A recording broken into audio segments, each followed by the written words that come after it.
Last week, I reported an incident involving a gold mining claim. This is the story of an altogether different type of claim.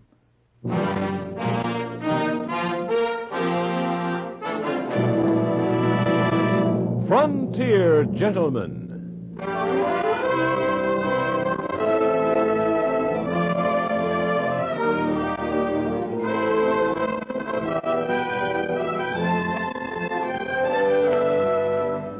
Herewith, an Englishman's account of life and death in the West. As a reporter for the London Times, he writes his colorful and unusual stories. But as a man with a gun, he lives and becomes a part of the violent years in the new territories. In just a moment, we will bring you this latest report from the Frontier Gentlemen. Like a season ticket to the ballpark, CBS News admits you to every major event going on. Regular features like our World News Roundup, broadcast 7 mornings a week on most of these same stations, make you spectator to the most spectacular events of our time. They take you right to where the news is happening. Let you learn the details from experts who've watched the news develop. Every morning on CBS Radio, join CBS News correspondents on the World News Roundup for reports from the major news centers of the world.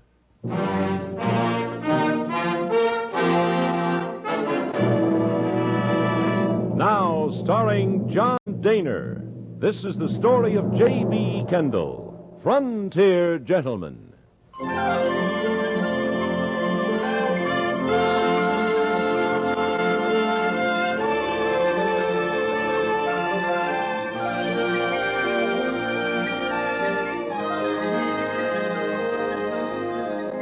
On the western shore of the Missouri River in Dakota Territory is a town called Fort Pierre.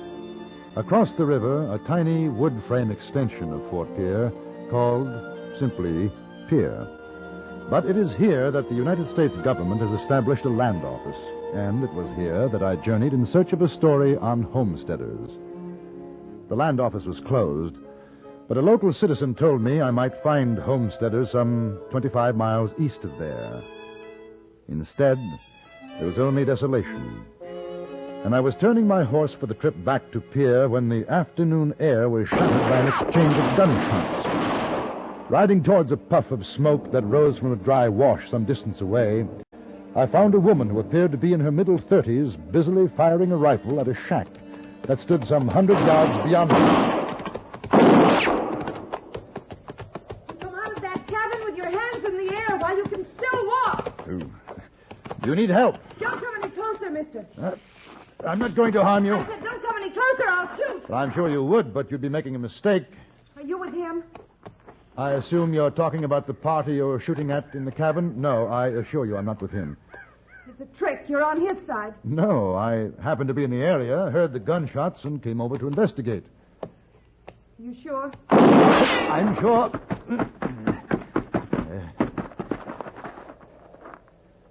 You convinced? Almost got you, didn't he? Better keep that long neck of yours down. But I'm not taking this rifle off you till I know who you are. What's your name? J.B. Kendall. What are you doing around here? I'm a writer. Mister, do you think I'm just fooling with you? No, not at all. I am a writer.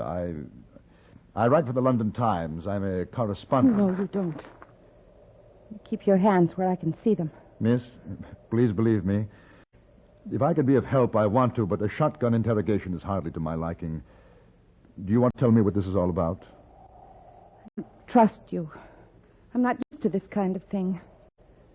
People out here. Something tells me Dakota Territory is a good deal west of your home. My husband died in Massachusetts. I've just come from there. I'm sorry. You haven't told me your name. This is James Danworthy, Elmira Danworthy. Mrs. Danworthy? What are you doing out here, besides trying to kill somebody? It's not a joking matter, Mr. Kendall. I didn't My mean... husband and I came west almost a year ago. We'd seen one of those advertisements in the eastern papers. They're cheats. Advertising towns in the west that don't even exist. Yes, I've heard of that. It took all our money, which wasn't much. He'd been a soldier 4 years of war and several years after, and I was a librarian in Boston. I was 30 when I married him. I'd waited a long time for him to get his fill of the Army. Then we came west, and nothing worked out. We'd paid for a house and lot in a town that didn't even exist. That was in Kansas. Well, how did you happen to come to Dakota? We wanted to get out of Kansas and heard about this homestead land here. Kind of dry sometimes, but we liked it. I guess because we could have it. We preempted it right away and... Preempted?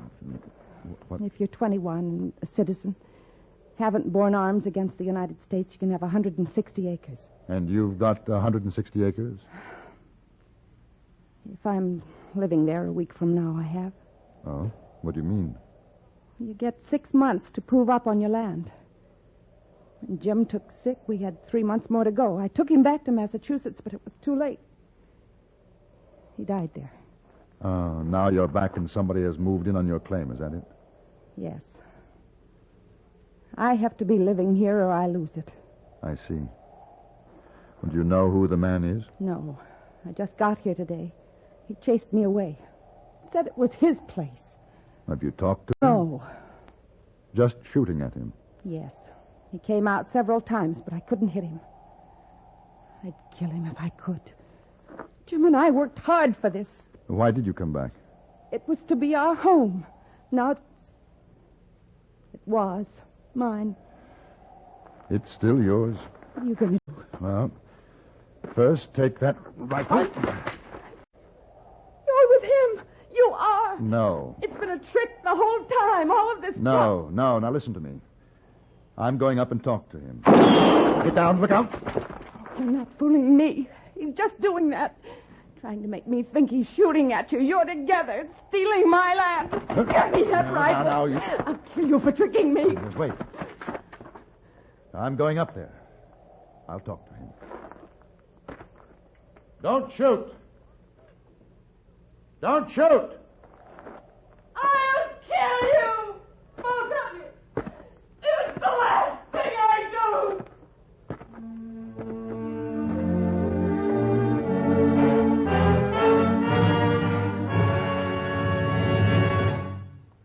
It's the smoke which comes through the filter that counts. Yes, in a filter cigarette, it's the smoke which comes through the filter that counts.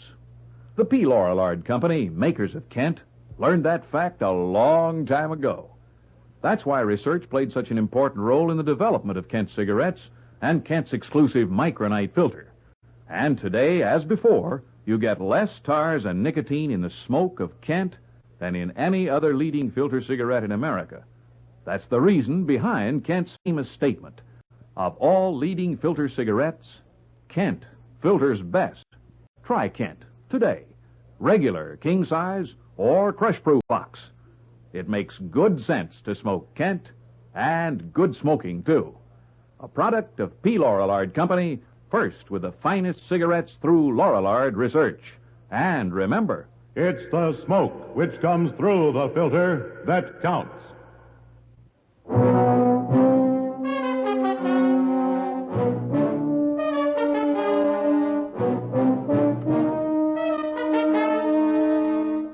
I walked toward the cabin. At any moment, I expected gunfire. But nothing happened. I was such an obvious target that my hidden adversary must have been curious as to my intent. It was with a feeling of relief that I finally confronted this stranger in the cabin, a young man, but haggard and hungry-looking. He stood in the doorway and waggled a long rifle barrel at me. Well, look here. I got me a brave Yankee. Just dying to walk right down this squirrel gun. All right, stop in your tracks, Yankee. You move that rifle of yours 1 inch, I'll blow your innards out. I have no quarrel with you. Whoo-wee, why, that ain't even a Yankee. Throw down that rifle. No. I came to talk, not give up my gun. I told you, I have no quarrel with you. I can shoot you down right now. You could. And you'd never know what I have to say. Mister, you got a lot of nerve walking up here. No more than you have, taking over the lady's claim. That's what you want to say? You come here to say that? I'm asking you to leave. You got any shuck on you? Shuck? Cigarette makings. You got any? Yes. Hand 'em over. Is that an order or a request? I'm telling you. Did it occur to you that I may not like to take orders? That my rifle is covering you at this point? Mister, I've had every rifle in the Yankee Army on me one time or another. It don't make no do to me. Give me the makings, if you can spare it. All right. Yeah, catch. You're pretty shaky, aren't you? You been ill? No. No, I ain't sick. The war left me that. Who's that lady? Your wife? No, just a friend. You better tell her to leave me alone. I could kill her easy, but I'd soon not. Look, you seem like a decent sort. Why don't you saddle up and ride on? This lady is a widow. She and her husband built this place. Mister, now you get this and you get it straight. I spent 4 years sharpening my eye on Yankees during the war. Now it's over and we're all supposed to be friends again. But it don't work that way, see? Now, I've had a saddle thrown on me in every town west of the Mississippi and north of Arkansas. I got a hole in my neck to chase a plow. But the Yankees won't let me have no land legal-like. So I found this one and I'm taking it. You hear me? Then you'd rather steal this land from a widow. Yankees the best widowmakers I know, mister. The war is over. Is it? Not in my... Go on. Leave me be. Go on, get out of here. You are sick, aren't you? Leave me be, I said. Now get. Next time you come back, I'll kill you.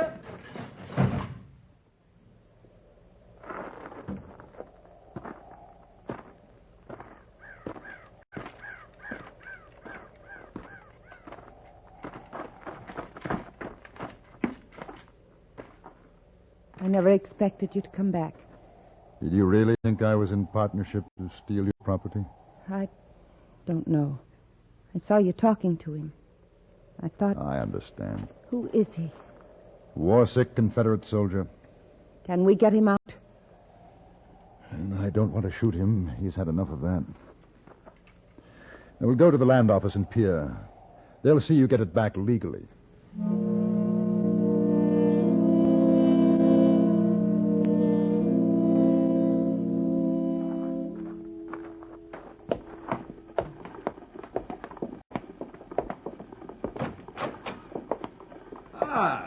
Good morning, folks. Good morning. I'm Mr. Kendall, and this Now, don't tell me. This is the charming Mrs. Kendall. No, this is Mrs. Danworthy. Mrs. Danworthy. Bartley Quill, United States Land Agent par excellence, your humble servant, madam. Yes.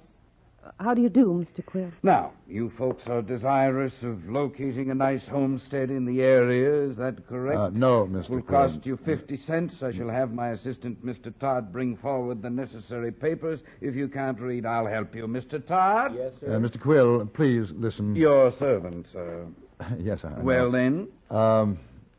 Yes, well, Mrs. Danworthy and her late husband already have a homestead claim some 25 miles east of here. Oh, a widow. Madam, I am sorry. Mr. Todd, never mind. Yes, sir. Mr. Kendall, maybe I'd better work this out my own way. Work what out, madam? There's a claim jumper on my property. Claim jumper. Do you mean some foul citizen has moved onto your land? Worse, into the cabin. He's taken it over. And you want him out, of course. Of course, we thought maybe you could advise us. No. As government land agent, I am not allowed to advise in these matters. Oh, I see. What you need is a land attorney, a person familiar with the law. Yes, not only familiar with it, but conversant and persuasive. Well, may I ask, are you allowed to recommend such a person? Oh, yes, indeed. Madam, your worries are over. The land attorney, Mr. Quill, you were about... Fortunately, sir, there is one in these parts, but only one. His name? Bartley Wilkinson Quill, attorney at law, Yale 54. Yes, of course, I should have known. All right. What can you do? In time, good sir, in time. Mr. Todd, bring me my book covering claim jumpers. What? I don't understand. There's no book written. Oh, Todd.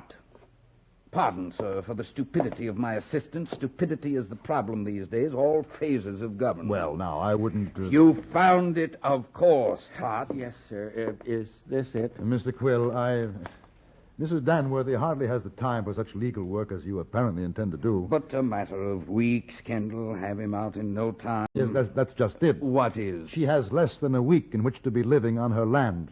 No, it has to be done quickly, now. A widow, you say? Yes. Now, madam, there will doubtless be many legal affairs of another nature to be taken care of. Wills, estate settlements, affairs in the East, perchance. Mr. Quill, it is not necessary to hang your shingle on Mrs. Danworthy's doorstep. Nor should one hide under a bushel, my dear sir. Not a chance, Mr. Quill. Sir. Thank you, Mr. Quill. You've been most entertaining, but the lady needs more instantaneous help. Do I detect a reflection Detect what you will. Good day. Just a moment, sir. I perceive that this is a matter for the sheriff. You? Your servant, sir. I'll get up a posse. Isn't that proper? A posse, Mr. Kendall. And we'll go hang the man.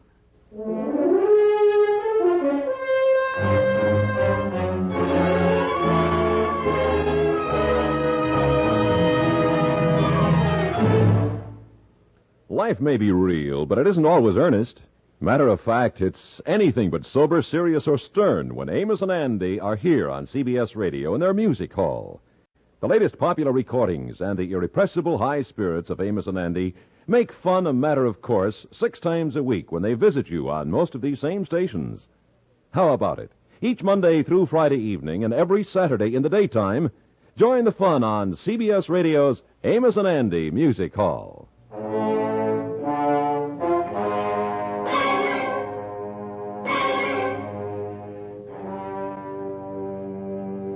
Not knowing how long Mr. Quill would take to organize his posse, I insisted Mrs. Danworthy engage a hotel room to rest.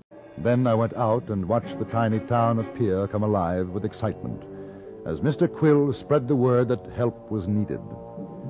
By noon, 20 men with horses were lounging about the land office waiting for Mr. Quill, whom I knew to be inside with his books, looking up the proper procedure for handling a posse. I felt it was a good opportunity for me to tell the men my feelings in regard to the man in the cabin. Least of all did I want him hanged.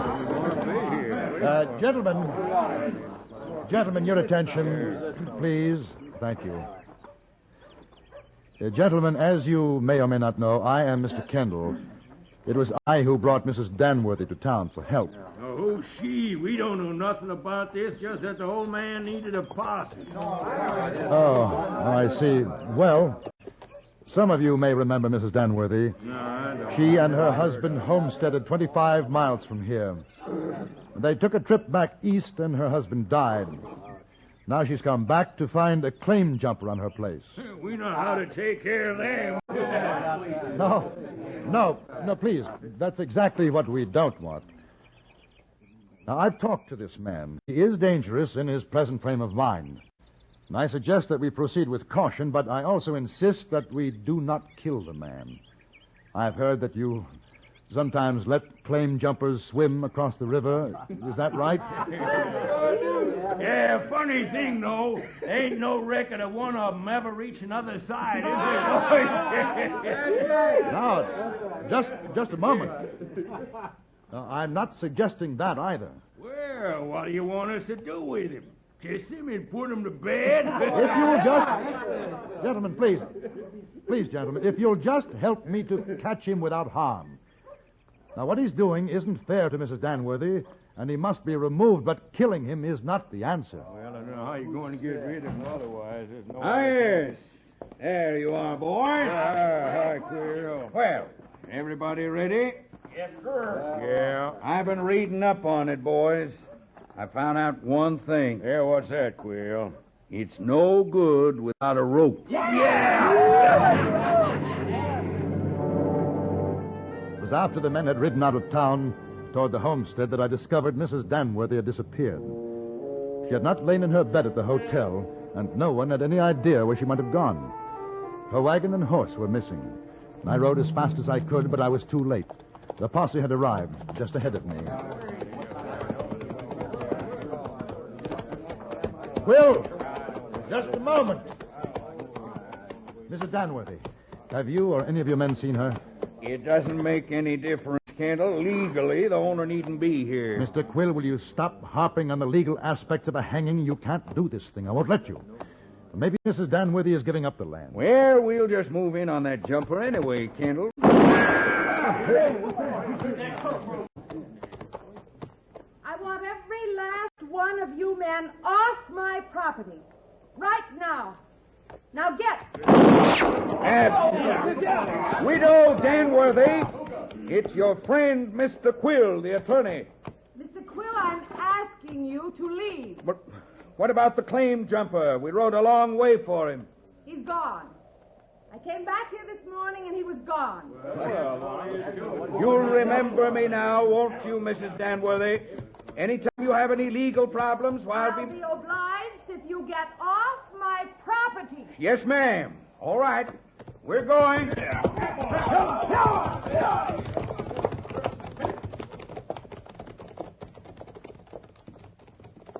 Mr. Kendall, Yes? would you come here, please? Yes.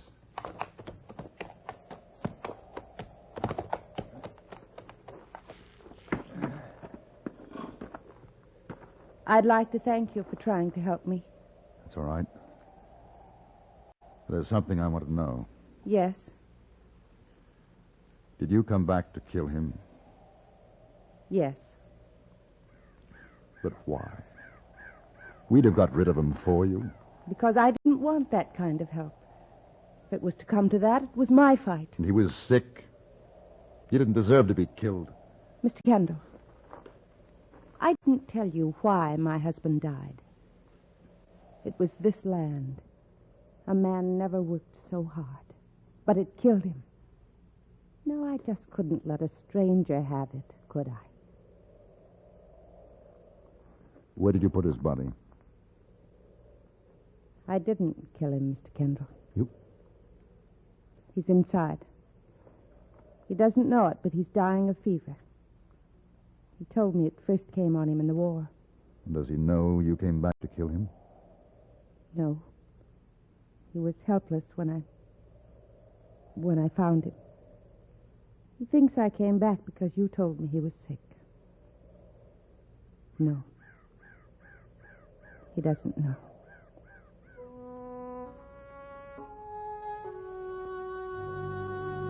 I stayed there 2 days. Almira Danworthy nursed him to the end. And he died, blessing her name.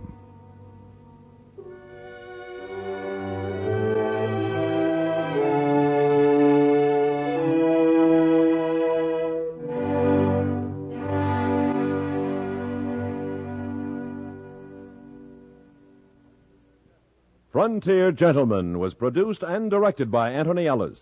Tonight's script was written by Tom Hanley and stars John Daner as J.B. Kendall. Featured in the cast were Virginia Gregg, Eddie Firestone, Richard Perkins, and Charles Seal.